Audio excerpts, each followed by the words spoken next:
跟发小合作养猪，净赚360万，年底分红他只认给我10万，我二话没说，将连他零头都不到的分红揣进兜里，转头分期租下了一间猪舍。看着他那张惨白的脸，我降下车窗，兄弟，以后各养各的猪仔，我们就此别过吧。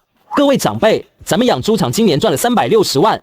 我的天，大勇这孩子有本事。二叔公，您借2万，还2万5；三舅爷1万5还2万；老支书3万还4万。木子，这是你的30万。勇哥，按55分，我应该拿180万。木子，当初你投了10万，早就回本了。这30万里，20万退本金，10万是分红。分红？对，技术这东西跟钱不一样，钱投进去是真金白银，技术学会了就是自己的。你教的那些我都会了，后面主要靠跑销售、打关系。你说对不对？再说了，木子，你一个人没成家没孩子，拿那么多钱干嘛？哥先帮你存着，以后你要盖房娶媳妇，哥一分不少给你。木子啊，大勇可是把你当亲兄弟，一家人不说两家话。你一个大学生拿那么多钱，万一被人骗了呢？放你勇哥这儿踏实。我看向二叔公，他低下头夹菜，老支书看天花板，没有一个人替我说话。在这些人眼里，我技术再好，也是给大勇打工。这个养猪场姓刘不姓林，知道了，谢谢勇哥。这就对了，自家兄弟算那么清楚干嘛？来，喝果汁。一桌人又热闹起来，推杯换盏，饭局散了。大勇喝得满脸通红，搂着我肩膀。木子，今晚别回去了，哥在县城开了房，咱哥俩好好聊聊。不用了，我回村，明天还要喂猪。你呀，就是太拼。行，路上小心。他转身被小芳扶着上了车，没走2步，大勇从车窗探出头。对了，木子，明天你把饲料配方写个详细的操作手册出来。你不是要出去考察吗？你不在的时候总得有人顶上。好。我站在县城路灯下，掏出手机，看着里面这1年来记录的所有技术资料，每一条都写得清清楚楚。如果照着操作手册，也能维持个7七8八，但如果没有那套中草药饲料配方的核心，发酵饲料效果至少要打5折。而这个菌种母本，只有我一个人知道怎么培养。师傅，回青山村。这么晚了还回去？还有事要办。明天我会笑着交出那本操作手册，然后带走核心种猪和菌种母本。大勇不是说我技术已经不值钱了吗？那就让他试试，没有我，他的都会了，到底行不行？等回到村子，已经深夜，我下了车直接去了猪场。木子，这么晚了，你怎么来了？张叔，今晚全场消毒，我盯着就行，您去睡吧。老张头打着哈欠回去了。我打开猪场的灯，从仓库里推出早就准备好的转运笼，将6头最核心的母猪装车后，顺便打电话给邻县的朋友老赵。老赵，我林默之前跟你说的那事，现在方便吗？方便，我这场子空着呢，你随时拉过来。好，我现在出发。整整1夜，我往返5趟，把30头核心种猪全部运到了老赵的闲置猪场。老赵看到我眼里的红血丝，递过来1瓶水。你这是不干了？换个地方。跟大勇闹翻了吗？行，猪放我这儿，你放心，你什么时候来拉，什么时候给你。回到猪场，我走进饲料加工间，从冰柜最底层拿出一个不起眼的保温箱，里面12支试管是我花了半年时间筛选驯化出来的菌种母本。没有这个，大勇的发酵饲料就是一堆烂掉的玉米面。我把保温箱放进背包，又把最关键的菌种技术资料全部删了，留下那份只有皮毛的操作手册。下午，我去了县城的饲料厂，销售经理小马有点意外。林哥，你怎么来了？是有什么事情吗？马经理，我来结一下账。结账？你们的合同不是签了3年吗？对，但我这边有点变动，先把前面的清了。小马没多问，去财务拿了单子，我签了字，把账上剩下的12万饲料款全部结清。对了，马经理，后面如果大勇来进货，麻烦您跟他说一声，让他重新签合同。什么意思啊？你们不合作了？以后他进他的，我进我的，我们2个就是拆伙了。行，不过林哥，你那个配方是真的牛，上次你们送检的猪肉，省里的专家看了都说好。你要是自己单干，记得还找我们合作。会的。出了饲料厂，我又去了兽药店、设备供应商、屠宰场，一圈走下来，所有以我个人名义签的合同全部终止，账上的钱该结的结，该退的退。最后，我站在县城汽车站门口，给大勇发了最后一条消息：勇哥，我累了，想出去走走，猪场你管吧。发完，我把手机卡掰成2半，扔进路边的垃圾桶，然后去车站买了一张去外省的长途大巴票。走后的第3天，大勇在村里摆了酒，庆祝他的黑猪产业独立运营。各位父老乡亲，我刘大勇能有今天，全靠你们支持。以前是2个人干，现在是我1个人干，但我刘大勇不是那种忘本的人，以后猪场赚钱了，大家都有份。大勇，叶木呢？他真不干了。他年轻人，心不定，出去玩了，技术嘛，都交给我了，我自己能行。那分红呢？听说你只给了他30万。他一个人拿那么多钱干嘛？我先帮他存着，以后他要用了，我还能不给他？就是木子那孩子不懂事，大勇是为他好。底下有人小声嘀咕，但没人敢大声说。大勇的独立日就这么热热闹闹的办了，但他不知道，真正的麻烦才刚刚开始。1周后，屠宰场的老周来拉猪，只是看了一眼就眉头紧皱。大勇，这猪毛色不太对啊。怎么不对了？挺好的啊。老周没说话，让人过秤装车。第2天，老周就打来了电话。大勇，你这批猪肉质不行，肌间脂肪含量只有2.1%，比以前低了快2个点，口感也差了，不嫩不香，几个酒店客户都退货了。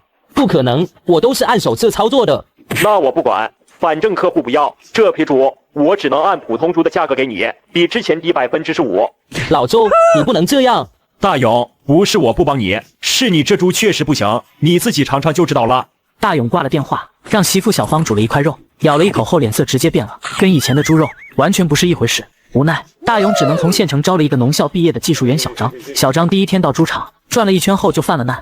勇哥，你这个发酵床菌种呢？没有菌种母本，这个发酵床就是一堆烂泥，猪在上面待着不生病才怪。重新培养菌种至少要6个月，要么换回传统养殖模式，但成本会高很多。半年我的猪怎么办？但是咱们现在没有其他的法子了。刘勇在这里急头白脸找养猪的办法，而我已经到几百公里外的清溪村找到了村长。你就是电话里那个要租破农场的铃木吗？对，1年多少钱？那地方荒了3年了，你要租1年2万，签5年。行。你不还价吗？不还，但有个条件，我要用村里的水电，按表交钱。还有，以后我养猪不扰民。你养你的，这村子年轻人都出去打工了，就剩老人孩子，没人管你。我当场签了合同，付了第1年的租金，然后打电话给老赵。老赵，我这边场地搞定了，明天把种猪拉过来吧。好嘞。对了，大勇前几天给我打电话找你，我没告诉他。谢了，暂时别告诉他我在哪。明白。第2天，我从老赵那里把30头核心种猪拉回了清溪村，顿时引起了村里人的注意。小伙子，你一个人干这活吗？慢慢来。你这猪能养得活？我在猪场门口挂好牧歌土猪的牌子后，又花了3天时间把猪舍清理干净，重新搭了发酵床。清溪村的猪场刚刚起步时，青山村那边大勇的日子越来越难过，没有了菌种母本，发酵床彻底废了。大勇被迫改用传统水泥地面养猪，更要命的是，饲料成本涨了20%，兽药成本翻了1倍，可猪肉品质却一路下滑。第3年春天，蓝耳病来了，猪圈里先是几头母猪不吃食发高烧，然后是小猪开始死亡，接着是育肥猪也开始倒下。大勇慌了，让小张加大药量。不行，蓝耳病没有特效药，只能靠疫苗预防和对症治疗。那你倒是治啊！我已经在治了，但猪群免疫力太差，而且你这个发酵床早就废了，环境里的病原浓度太高。如果现在做紧急免疫，配合药物控制，大概能保住60%。60%，一天200头猪，死4成，按1头2000块算，将近100万。治，赶紧治！蓝耳病的传播速度比他想象的快得多，短短2周死了500头猪，剩下的700头里还有200多头是病秧子，直接经济损失100多万。屠宰场老周直接说暂时不收猪，大勇开始借钱，可亲戚一个没借到，银行也拒绝放款。无奈之下，他只能去借了50万的高利贷。他以为只要撑过这几个月，等猪价涨上来就能还上，谁知半年后猪肉价格没涨，高利贷本金加利息滚到了120万，而他的猪场因为疫情和管理问题一直在亏损。这天，3辆黑色轿车停在大勇家门口。刘勇吗？是我，大哥，再给我几天？几天？你欠了120万，利息已经2个月没付了，你说几天？大勇嘴唇哆嗦的说不出话，马彪一挥手，几个壮汉冲进院子开始打。大勇冲上去要拦，被2个壮汉按在地上，一顿拳打脚踢。别打了，我有猪，我把猪卖了还你们，而且我第2次借贷也签了木子做担保人，我要是真的还不上，你们也可以找他啊。给你3天，3天后要么钱到位，要么你的猪场归我。后来大勇将猪舍里的猪全部低价处理了，400多头猪卖了不到50万。同时法院传票送到了家门口，大勇的房子猪场都被查封，所有借钱给大勇的亲戚1分钱都没拿回来。小芳带着孩子回了娘家。与此同时，第1批牧歌土猪出栏了，我亲自开车一家一家去跑客户，省城的高端餐厅、私房菜馆、精品超市。然而大多数时候别人连尝都不尝就拒绝了。跑了半个月，只签了2家小餐馆，但我没放弃，给他们免费送了2头猪试吃。1周后，2家都要求增加猪肉供给，口碑就这么一点一点做起来。虽然量不大，但每个月能稳定出来20多头，刚好覆盖成本，略有盈余。师傅，咱们这猪能养大吗？只要按我说的做，比你在外面打工强。师傅，我听说你这猪吃的饲料是自己发酵的，能不能教我们？可以，但核心的菌种我自己管，这不是不信任你们，是为了保护你们。我给他们开的工资是每月5000，包吃住，年底还有分红。2个小伙子干劲十足。半年后，一个自驾路过的美食博主在清溪村旁边的小饭馆吃到了我的猪肉，他拍了个视频，标题叫“我在山沟沟里吃到了这辈子最香的猪肉”。视频瞬间火了，评论区全是问地址的。从那以后，我的电话就没停过。高端餐厅的采购、私房菜的老板，甚至几个米其林餐厅的主厨都找上门来。林木先生，我是江南农业集团的投资总监，姓顾。林先生，您的牧歌土猪我们关注很久了，品质非常好，品牌潜力巨大，我们想投资您2000万，占股30%。我不缺钱。您可能没明白，我们不只是投钱，我们有全国最大的猪肉销售渠道，有最先进的冷链物流，有顶级的品牌营销团队，跟我们合作，您的品牌保证可以在3年内覆盖全国。然后呢？然后您可以成为这个行业的头部企业，5年后我们帮您上市。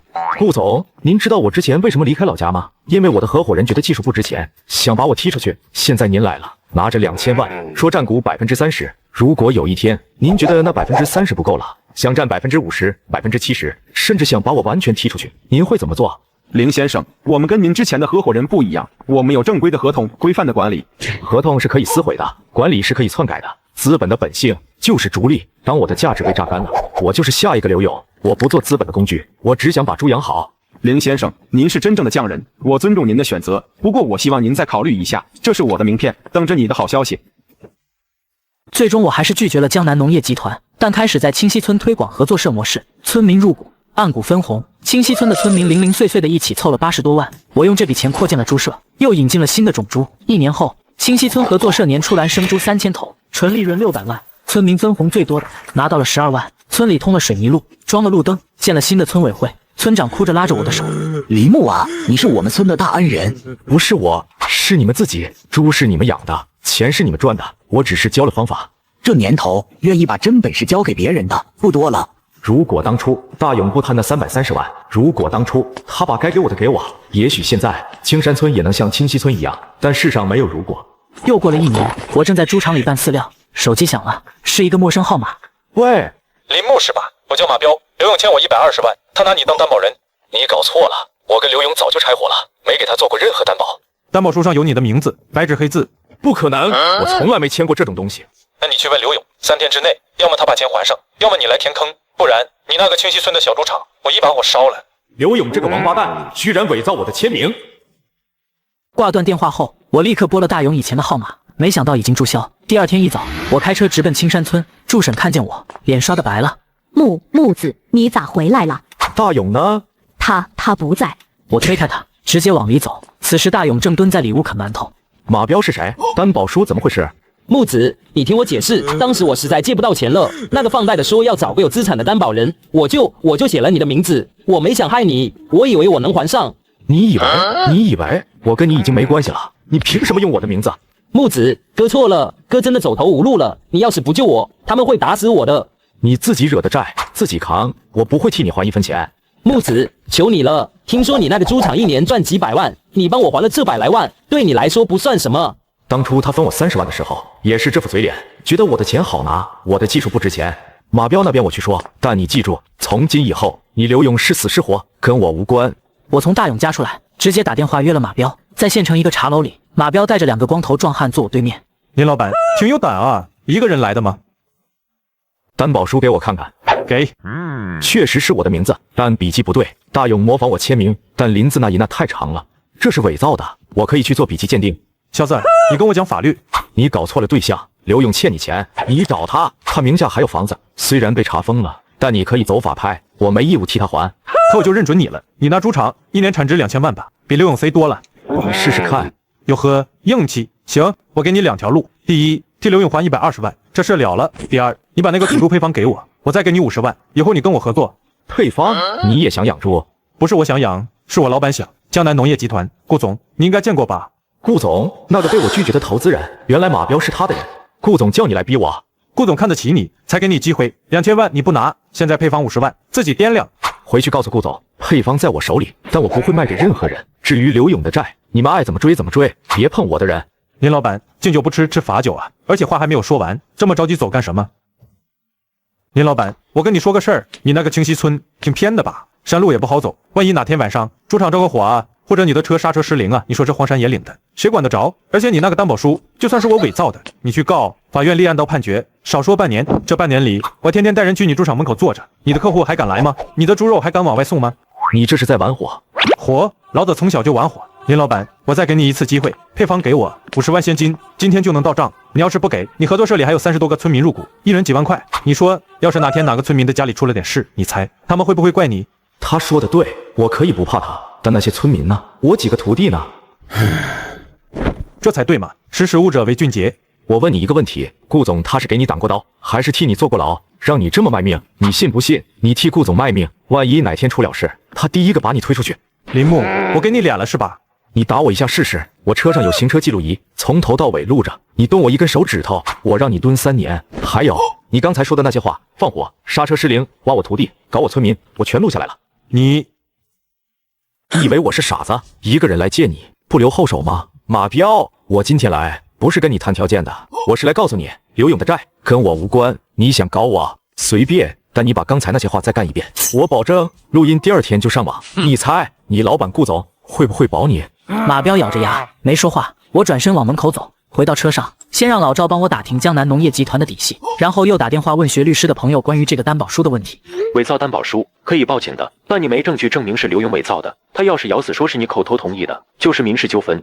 那就先不报，你帮我准备一份声明，发到所有合作方手里，说明我跟刘勇没有任何债务关系。亲，大木子，你得罪了江南农业，这是很棘手，他们背后关系很硬，你小心点。知道了，我有分寸。挂了电话，我看了眼后视镜，一辆黑色 SUV 跟了30公里，到清溪村路口才掉头。晚上，我把3个徒弟叫到办公室询问道：“最近有没有陌生人进过猪场？”“没有啊，师傅，进出都登记的。”“明天开始，饲料间和军种室上双锁，你一把，我一把。”“师傅，出啥事了？”我把马彪和江南农业的事简单说了。阿强瞬间拍桌子急起来：“他们敢来，我们兄弟几个也不是吃素的。”“别冲动，人家是正规公司，不会明着来，但小心他们使阴招。”第3天，村长打来电话，说猪场环保不达标，需要停业整顿。我赶到村委会时，只见3个穿着环保局制服的人坐在那。林木是吧？接到举报，你的猪场污水直排，污染了村里的河道。不可能，我有一套完整的厌氧发酵系统，零排放，你可以现场取样检测。取样肯定要取，但在结果出来之前，你先停业。谁举报的？匿名，但举报人提供了你的发酵床照片，还有你们清洗猪圈的废水外流视频。废水外流？我明明建了3级沉淀池，不可能外流，除非有人故意破坏。我立刻赶回猪场，直奔沉淀池，一看，池壁被人凿了一个洞，污水正往外渗。师傅，昨天还好好的。昨晚谁值班？我昨晚肚子疼，早就睡了。小伟，你几点睡的？9点多。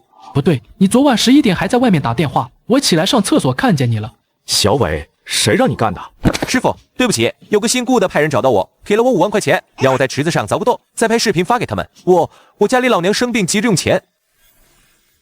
亲手带出来的徒弟居然背叛我，真是个白眼狼。你走吧，以后别再让我看见你。阿强，报警，顺便把姓贾的那个队长叫过来，当面检测。不多时，镇上派来了2个民警，贾队长也带着检测仪赶到猪场。林木，你这是阻碍执法。贾队长，你来的正好，我的沉淀池被人为破坏，我已经拍照取证，你要检测，现在就可以取水样。谁破坏的跟我没关系，我只管排污事实。事实是有人故意陷害，我有证人，我的徒弟小伟，他承认收了江南农业集团的钱，凿了池壁。林老板，你这话有证据吗？我有录音。那也不能证明你之前没排污。可以，我请省农科院的专家来做全面检测，费用我出。如果检测结果说我违规排污，我主动关停，1分钱赔偿不要。如果检测结果是清白的，贾队长，你要给我一个交代。我只是照章办事。照章办事？匿名举报你就直接下停业令，程序合规吗？贾队长，要不你先回去，等检测结果出来再说。贾队长带着人灰溜溜走了。我连夜开车去了省城，找到农科院读博士的师兄王教授，说明前因后果。第2天，王教授直接带着3个研究生到了清溪村现场检测，结果出来，所有指标优于国家标准。我把检测报告复印了20份，一份寄到省环保厅，一份寄到县纪委，一份寄到江南农业集团总部，剩下的发给所有合作客户。当天晚上，贾队长给我打电话：“林老板，这是个误会。”误会？我那个徒弟小伟已经被你们的人接走了吧？回去告诉顾总，有什么招尽管使。我林木接着挂了电话，我看着墙上的合作社分红表，小伟的名字还在上面。今年他能分8万，为了5万块钱，他把自己的前途卖了。第2天，一辆奔驰商务车停在猪场门口，顾总西装革履，旁边跟着一个戴金丝眼镜的中年女人，后面还跟着马彪。林先生，我们又见面了。顾总，您这是来视察工作？我是来道歉的。马彪这个人做事太糙，我已经批评他了。至于那个环保举报，是我们下面的一个投资经理自作主张，跟集团没关系。哦，那5万块钱买通我徒弟，也是他自作主张。林先生，商业竞争嘛，有时候难免会过线。我今天来是想重新谈合作。我说过了，不合作。林先生，你可能还不了解我们江南农业的能量。我们背后是省里最大的农业产业化基金，跟各级政府部门都有深度合作。你如果不跟我们合作，将来你的猪场会面临各种检查、消防、防疫、环保、税务。你做的再好，也架不住天天查。你在威胁我？我叫周敏，是集团的法务总监，我只是在陈述事实。周律师，那我问你，买通我徒弟破坏我设施，属于什么行为？行贿还是破坏生产经营？要不要我报警让金针来查查？你有证据吗？录音，小伟亲口说的，5万块，姓顾的人给的。顾总，我再说最后一次，我不会卖配方，不会接受投资，不会跟你们有任何合作。你们再搞这些小动作，我直接把证据发到网上。你猜江南农业集团的股价会跌多少？你小子混腻了。行了，林先生，你厉害，不过生意场上风水轮流转，你最好别落到我手里。这事恐怕还没完。顾总这种人被拒绝了2次，面子上挂不住，他一定会找机会报复。师傅，要不咱也找点关系？我有个表哥在省里。不用，咱们把猪养好，把品质做硬，把客户服务好，别的都不怕。阿强点点头，但我知道接下来的日子不会太平。果不其然，没过几天，省城最大的高端食材供应商突然打电话给我。林哥，从下月起，我们真味轩暂停采购牧歌土猪。为什么？我们合作1年多了，你们老板一直很满意，不是吗？林哥，不是你的猪肉不好，是上面压下来的。江南农业集团注资了我们公司，要求我们必须采购他们旗下的猪肉品牌。江南农业也开始养猪了吗？他们刚收购了一家黑猪养殖企业，叫江南黑猪，价格比你们低20%，还承诺全年稳定供应。挂了电话后，我翻出客户名单，省城一共27家高端餐厅和酒店，挨个打了过去。17家已经跟江南农业签了独家供应协议，还有8家在犹豫。办公桌前，我看着突然少了一大半订单的账本，愁得白头发都出来了。师傅，要不咱们降价？不行，一降价，品质就保不住，咱们的成本在那摆着，降了就是亏本。那咱们自己开店，直接面对消费者呢？对，自己开专卖店。说干就干，我让阿强在省城租了个小门面，装修成牧歌土猪体验店，不卖生肉，只卖熟食、红烧肉、卤猪蹄、猪骨汤，每天限量。卖完关门，第一天开业来了个美食博主，吃完拍了个视频，标题叫“这家藏在巷子里的猪肉”，让我想起了小时候的味道。视频火了，1周内体验店门口排起了长队，每天不到中午就卖光。我趁机推出会员预定制，客户提前1周预定，按部位定价，冷链配送。2个月后，体验店开了3家分店，那些跟江南农业签了独家协议的餐厅开始偷偷找回来。林老板，江南黑猪的肉不行，客户都投诉好几回了，我能不能私下从你这进货，别让他们知道？可以，但价格不变，量不变。行，下周给我送50斤五花。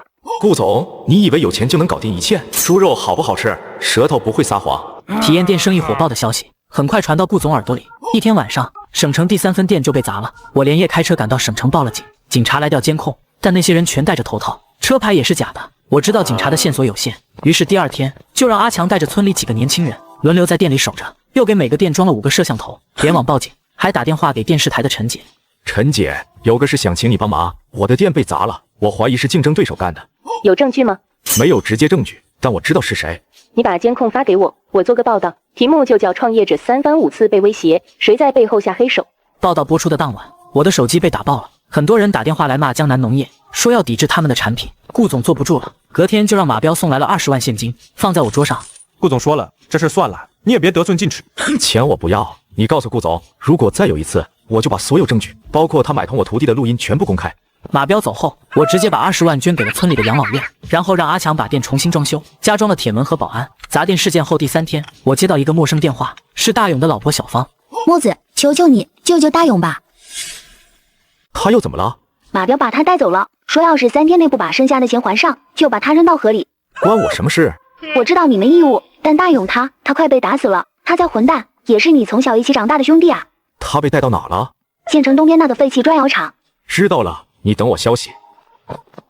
师傅，你别去，那是圈套。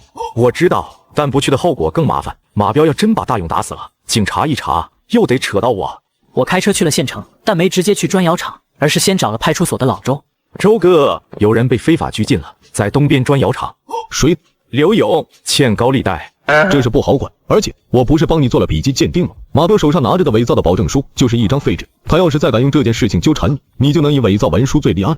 不是高利贷的事，是非法拘禁，你出警就行，别的我来处理。老周犹豫了一下，叫了2个同事跟我一起去了砖窑厂。谁干的？检察同志，我们跟他闹着玩呢，是不是？刘勇，是闹着玩的。马彪，我再跟你说一遍，刘勇欠你的钱跟我无关。还有，你要是再动粗，我会让记者好好报道一下你的光荣事迹。木子，你别走。刘勇，下次我不会来了，是生是死都不关我的事情了。回到清溪村，我发现猪场门口停了一辆白色轿车，周敏站在车旁，手里拿着一个文件夹。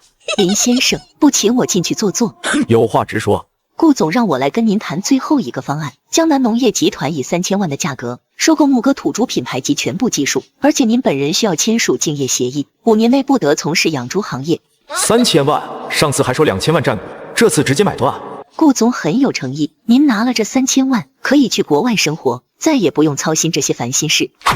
林先生，您这是何必呢？您知道，如果您不签，接下来会发生什么吗？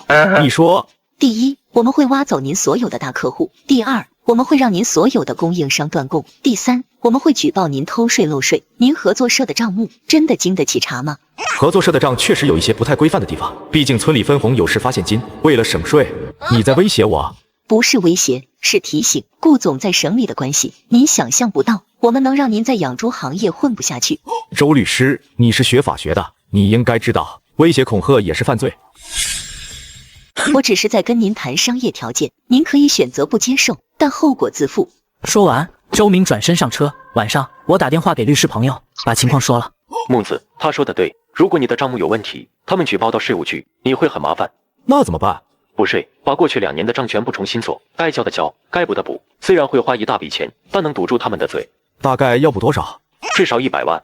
合作社1年的纯利润也就600万，拿出1/6补税，不是拿不出，但心疼。可比起被抓住把柄，这钱必须花。第2天，我请了省城最好的会计师事务所来村里重新做账，最后补税加罚款，一共130万。阿强心疼的直跺脚。师傅，这些钱要是拿来扩建猪舍多好。不堵这个窟窿，咱们的猪舍迟早被人拆了。就在我忙着补税的时候，农大毕业生小陈来了。小陈很勤快，干活不犀利，但我总觉得哪里不对劲。他来了1周后，有一天晚上，我路过他宿舍，听见他在打电话说偷配方的事情。我站在窗外，心瞬间凉了半截。第2天，我把小陈叫到办公室。小陈，你毕业论文写的是生态养殖，导师是谁？王建国教授。王教授，我认识，他研究的是水产养殖，从来没搞过生态养猪。谁派你来的？江南农业。林哥，对不起，是周敏。他说只要我拿到你的菌种配方，就给我50万，还让我当江南黑猪的技术总监。你农大的学历也是假的？学历是真的，但我不是真心来学技术的。我家里欠了很多债，我需要钱。你走吧，回去告诉周敏，菌种配方在我脑子里，谁也偷不走。林哥，我知道错了，你给我一次机会，我真的想跟你学养猪，我不要那50万了。我凭什么相信你？我可以帮您对付他们，我知道他们的计划。周敏下一步要搞你的饲料供应商，他已经联系了省城最大的豆粕公司，让他们停止给你供货。你怎么知道？我听见他打电话，还有他收买了你们村里的另一个人，村长老陈头的儿子陈小军。村长的儿子，那个整天游手好闲的陈小娟。小陈，如果你说的是真的，我可以让你留下，但你要当我的线人，他们有任何动作，第一时间告诉我。这步棋很险，但不用险棋，我斗不过他们。小陈告诉我，陈小军被收买后，我开始留意他。前几年陈小军欠了一屁股赌债，最近突然大方起来，请村里人喝酒，还买了个新手机。一天晚上，我看见他偷偷摸摸进了猪场旁边的饲料仓库，我跟上去，发现他在往饲料袋里撒东西。我打开手电，陈小军被吓一跳，手里的塑料袋掉在地上，我捡起来一看，里面是黄曲霉素粉末。这东西能让猪中毒，严重的会死。周敏那个女人胆子也太大了。谁让你干的？林哥，你听我解释。不用解释，跟我去见你爸。我拽着他到了村长家，老陈头听完，气得浑身发抖，抄起拐杖就打。你这个畜生，人家林木帮了咱们村多少，你居然害他！我也不想的。他们说只要我下药，就给我20万，我欠了赌债，他们说不还钱就要砍我的手。林木啊，我对不起你，这畜生随你处置，报警也好，送派出所也好，我没二话。老陈头60多了，为村里修路、装路灯，跑前跑后，要是他儿子坐牢，他肯定受不了。小军，我给你2条路：第一，我报警，你至少判3年；第二，你把周敏他们跟你联系的证据全部给我，然后离开清溪村，永远别回来。你的赌债我帮你还。你帮我还？我不是为了你，我是为了你爸。但你要再犯，我绝不客气。林哥，谢谢你，谢谢，我以后再也不赌了。陈小军把他跟周敏的聊天记录、转账截图，还有一段通话录音全给了我。回去的路上，阿强不解地问我：“师傅，你真要帮他还赌债？8万块，买个证据，买个村长的人心，值了。”师傅，你比孙猴子都精。不是精，是被逼的。手里有了陈小军的证据，我开始反击，先给省城所有媒体群发了一封邮件，附件里是陈小军的聊天记录、转账截图以及小伟的录音。紧接着我联系了省农业农村厅，实名举报江南农业旗下的江南黑猪养殖场存在严重的环境污染和滥用抗生素问题。与此同时，我让律师朋友以商业诋毁、非法拘禁、故意毁坏财物3个罪名，向法院起诉马彪和周敏。这3招一出，江南农业集团慌了。当天下午，顾总给我打电话：“林木，你疯了吗？你知道这么做的后果吗？”顾总，我只是在正当防卫。您要是觉得我做错了，可以告我。我可以让你的律师丢执照，让媒体撤告，让农业厅的人闭嘴。你信不信？我信，但你堵不住所有人的嘴。我已经把材料备份了20份，寄给了20个不同的朋友。我出事，他们就会公开。林木，你到底想要什么？我要你停止一切针对我的行动，撤销对马彪和周敏的授权，公开声明牧歌土猪的菌种配方与江南农业无关。就这些，我不需要你的钱，不需要你的道歉，我只需要你别再来烦我。好，我答应你，但你要把那些材料销毁。等你兑现了承诺，我自然会销毁。果不其然，第2天，江南农业集团官网发了一个声明，说马彪和周敏的个人行为与集团无关，2人已被解聘并将负出刑事责任。同时，农业厅的人去查了江南黑猪的养殖场，责令整改。一时间，风头无两的江南农业集团摇摇欲坠。我知道这只是暂时的胜利，顾总那种人不会善罢甘休，但我赢得了时间。接下来，我会把合作社做得更大、更强。这天，村里来了个陌生人，在猪场门口转悠。我出去一看，那人连忙走过来：“林先生，敬仰，我叫郑建国，深圳本来生活生鲜电商的创始人。郑总，有事？我想跟你合作。你的牧歌土猪在我们平台上卖得很火，虽然你并没有授权给我们。什么意思？有人从你的体验店买了猪肉，然后放到我们平台上转卖，价格翻了3倍。我们的客户非常认可这个品质，所以我想直接跟你合作，做独家线上代理。独家？我在省城有8家体验店，不想被绑死。不是绑死，我们可以签一个非排他协议，你供给我的价格可以比体验店高10%，但我要求你保证品质稳定。我为什么要跟你合作？因为我可以帮你打开全国市场。你现在的客户都在本省，但你的猪肉品质完全可以卖到京城、魔都、小渔村。我们平台有500多万活跃用户。江南农业的是让我对资本很警惕，但这个郑建国看起来不像顾总那种人。郑总，我先说好，我的猪就这么多，每个月出栏400头，体验店已经占了200头的量，剩下的只有200头，你能消化多少？200头全要，而且我可以预付1年的货款。按5000块算，200头就是100万，1年1200万，预付款就是1200万。郑总，你这么大手笔，不怕我跑路？我调查过你，你的人品比你的猪肉还可靠。行，先签1年试试，但我有个条件，你不能干预我的养殖方式，不能用任何激素和抗生素。当然，我们要的就是原生态。签完合同，郑建国走了。阿强看着订单乐得合不拢嘴，我却隐隐有些不安。合同签了1个月后，郑建国又来了，这次他带了一个团队，3个穿白大褂的技术人员，还有2个西装革履的年轻人。林先生，这是我的技术团队，他们想参观一下你的菌种室。郑总，菌种室是我的核心机密，不对外开放。林先生，你误会了，我们不是要偷你的技术，我们想跟你合作开发一款新的发酵饲料，用你的菌种做基础，规模化生产，将来可以卖给其他养殖户。我不卖菌种，也不做饲料生意，我只养猪。林先生，你这个人什么都好，就是太固执。你想想，你的菌种这么牛，如果做成饲料卖到全国，那利润比你养猪大10倍都不止。我知道，但我不想，我的菌种是给我自己的猪吃的，不是拿来赚钱的工具。林总，您这是浪费商业价值。我们郑总是真心想跟您合作，您别不识抬举。你谁啊？我叫刘志远，郑总的投资助理。刘助理，我的东西，我想怎么用就怎么用。你觉得我不识抬举，可以不合作？行了，林先生，你再考虑考虑，不着急，我们走了。这个郑建国跟那个顾总一样，都是冲着我的配方来的。顾总是明抢，郑建国是暗夺，但本质一样。他们走后，阿强不放心，专门领来了几条土狗看门。我也重新设计了军种式的安保系统，指纹锁、红外报警、监控全覆盖。没想到3天后还是出事了。深夜，我被一阵狗叫声惊醒，冲到军种室门口，门开着，只见小陈躺在地上，头上全是血。阿强已经报了警，我扶起小陈。师傅，他们3个人蒙面，打晕了我，抢走了保温箱。保温箱里有12只军种母本，快追！绝对不能让他们拿走军种母本。阿强带着几个村民往村口追，我留下来等救护车。小陈被送去了医院，脑震荡，没有生命危险。警察来了，调了监控，那3个人戴着头套，手法专业，避开所有摄像头。林老板，又是江南农业？不一定，最近还有别人。我打电话给郑建国，他接得很快。郑总，我的军种被偷了，你知不知道这是？什么被偷了？我完全不知道。林先生，你报警了吗？报了，但我先告诉你一声，如果是你干的，现在把军种还回来，我可以不追究。林先生，你怀疑我？我郑建国做了一辈子生意，从来不干这种下三滥的事。那你告诉我，刘志远现在在哪？他昨天跟我请了假，说家里有事，回老家了。老家在哪？汴梁。太巧了，军种被偷，刘志远就请假。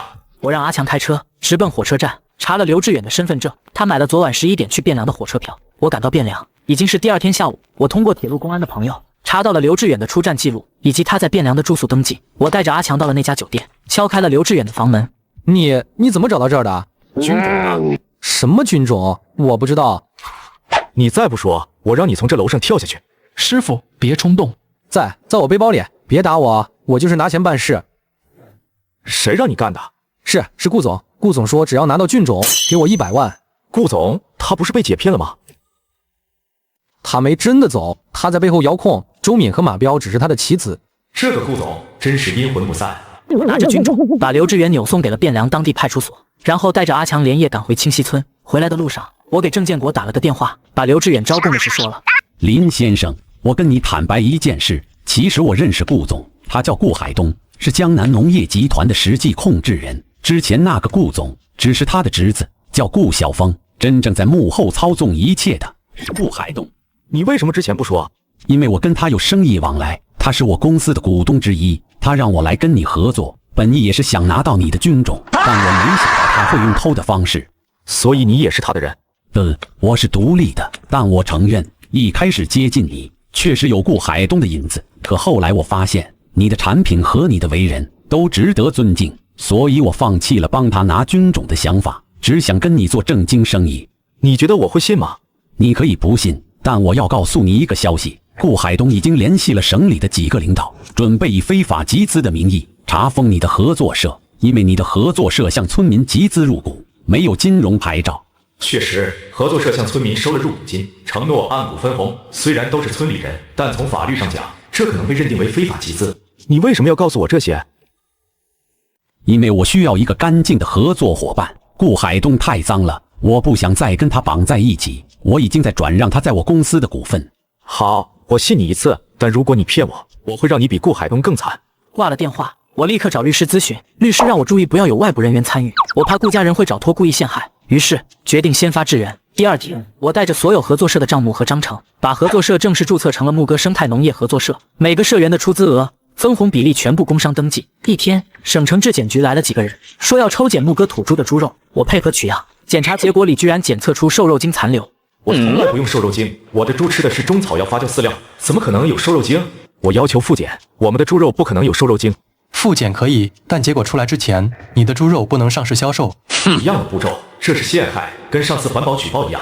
我让律师同学申请了异地复检，同时我调出了猪场所有的饲料进货记录、喂料记录，证明我从未购买或使用过任何含有瘦肉精的添加剂。1周后，京城的报告出来了，未检出瘦肉精。我把2份报告一起公开，并公开质问省质检局，舆论哗然。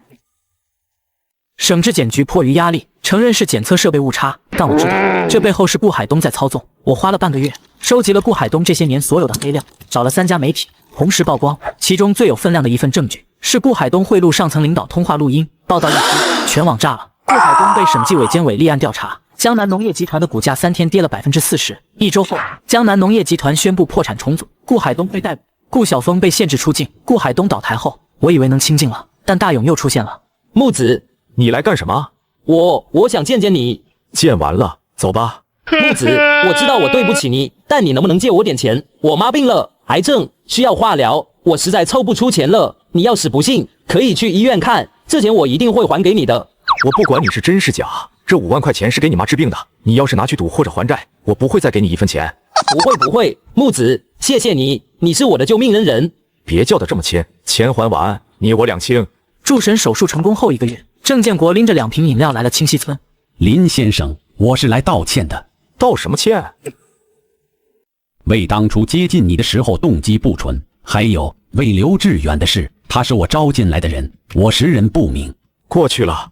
对了，我要补偿你，我打算投资5000万，在清溪村建一个现代化的猪肉加工厂。你不是说你的猪附加值低吗？加工厂可以做分割、做熟食、做预制菜，这样你的利润能翻3倍。条件呢？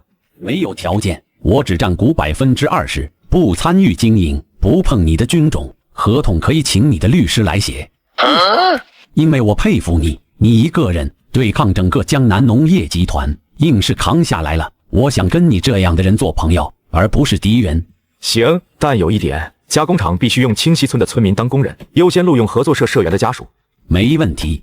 就在我以为一切都走上正轨的时候，顾晓峰出现了。他带着2个人在猪场门口堵住我。林木，好久不见，你来干什么？我叔叔被判了12年，江南农业破产了，我什么都没了。这一切都是因为你。是因为你们自己？我不想跟你讲道理，我今天来是给你一个机会，你把军种配方给我，我拿到国外去卖，卖的钱我们对半分。你要是不给，我今天就让你吃不了兜着走。